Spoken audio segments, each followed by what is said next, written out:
హైదరాబాద్ శంషాబాద్ విమానాశ్రయంలో నకిలీ వీసాల ముఠాను పోలీసులు అరెస్టు చేశారు.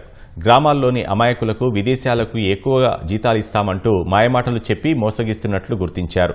నకిలీ పత్రాలతో 8 మందిని విదేశాలకు పంపుతున్నట్లుగా పక్కా సమాచారం రావడంతో శంషాబాద్ ఎస్ఓటీ పోలీసులు 2ని అరెస్టు చేశారు. నిందితుల నుంచి 7 మొబైల్ ఫోన్లు, 14 నకిలీ వీసాలకు చెందిన పత్రాలను సీజ్ చేశారు.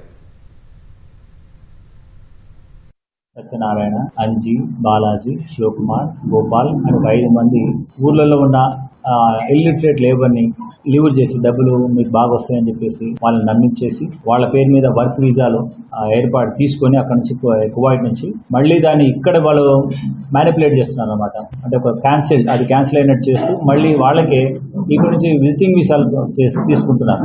ఒమాన్కి తీసుకొని వాళ్ళతో చెప్పిస్తున్నారు ఏంటంటే మేము రిలేటివ్స్ దగ్గరికి వెళ్తున్నామని చెప్పండి, రాగా మీకు అక్కడ మేము ఆ నుంచి మేము పంపిస్తామని చెప్పేసి ఈ ఫోర్జరీ డాక్యుమెంట్స్ బేస్ మీద ఇక్కడ నుంచి మనకు ఎయిర్పోర్ట్ నుంచి ఒక 8 మందిని పంపిస్తున్న ఇన్ఫర్మేషన్ రావడంతో మా ఎస్పోర్ట్ టీం మా వాళ్ళని అరెస్ట్ చేసి 2ని అరెస్ట్ చేశారు. మిగతా 3 అబ్స్కాండ్ ఉంటారు.